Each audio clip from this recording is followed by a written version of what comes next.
Season 2, Episode 7 of Tulsa King, titled Life Support, is 37 to 40 minutes long. And we start off with the episode after what happened in the last episode, where Tyson's father is caught up in a car explosion. And we see him at the hospital. He's laying down. We see Tyson there, his mother, and his siblings. Dwight comes in with Goody, and Tyson is like not where he is in his mental space. Doctor comes out and says he's lucky to be alive, and he only has some minor injuries, shoulders broken, legs messed up, a couple burns here and there. And Tyson wants to go see his father, but his mother's like, no, you see him when I'm not around. And she like kind of in a way smacks him in the face. And basically this whole entire episode is Tyson trying to like figure out if it's his fault, because he feels guilty. Of course, that's understandable.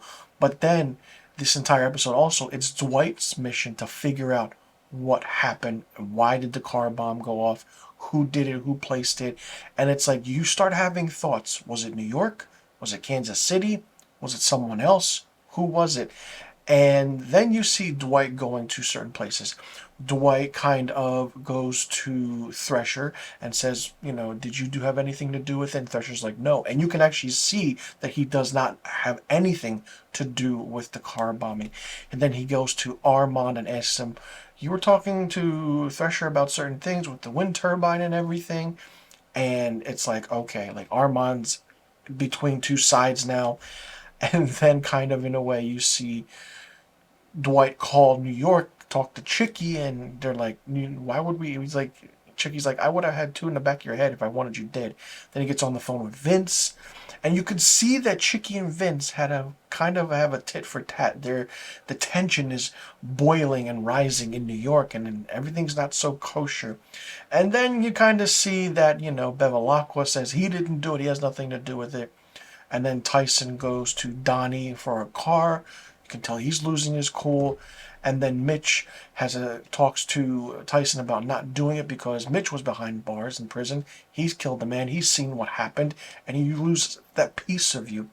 And like the moment you see certain things change the tide, there's like a lull moment where we see that Dwight is talking to Margaret because they want to future their relationship together. And then, Margaret's like, yeah, I would want that to happen, but, she's like, we all have our baggage in a way.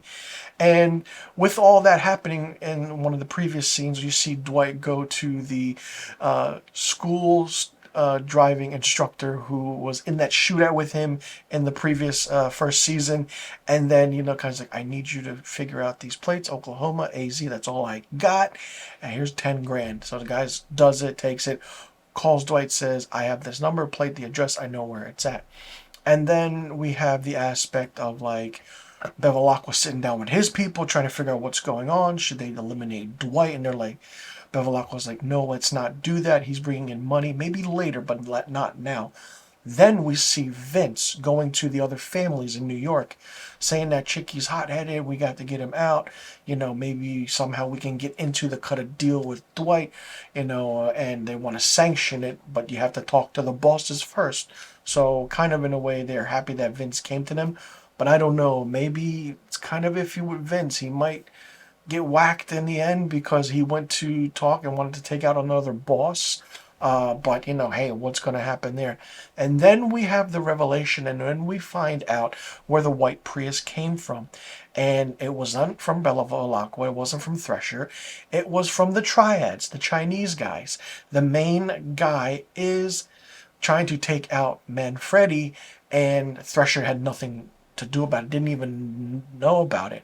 And so it's like, he's like, don't worry, I have it under control. Tells his man Han Jin to get in the car so they can, crush it in a car compactor. But then Thresher's like, what if your man talks? And then the Triad leader just pulls out a gun and shoots Han Jin in the head. He's like, that's not going to happen.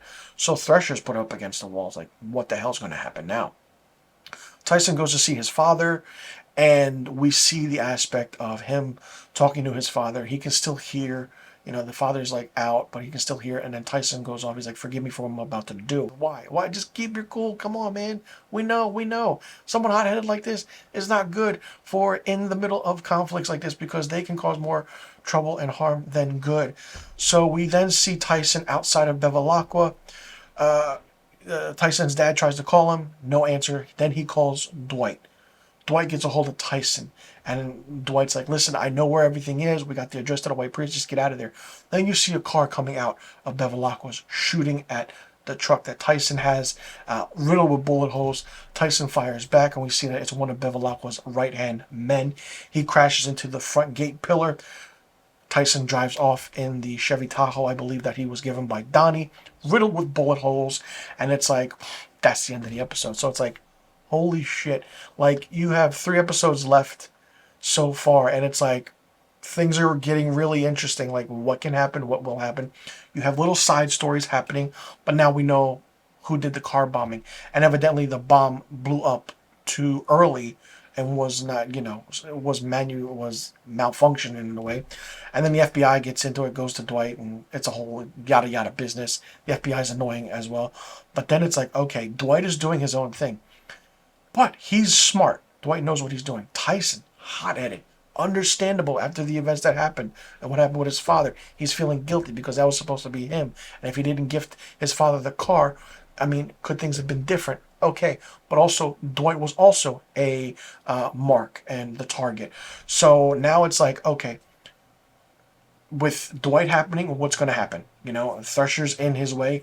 Bevilacqua, maybe, but Bevilacqua sees the monetary funds of keeping Dwight around.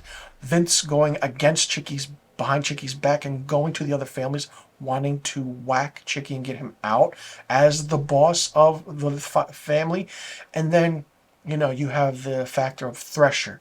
I feel like Thresher's story is more so of a, holy shit, what did I get into business with the Triads for? Can this be resolved on its own?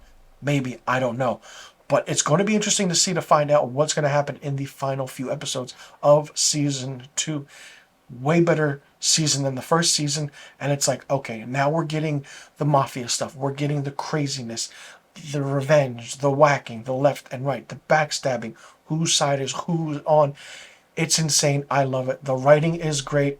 Very curious to see how it all transpires to the season 2 finale, which is episode 10. And it's just like, okay, what more can you do with the story, and how will it all, come together or pan out? Who will be on whose side? Who will go against who?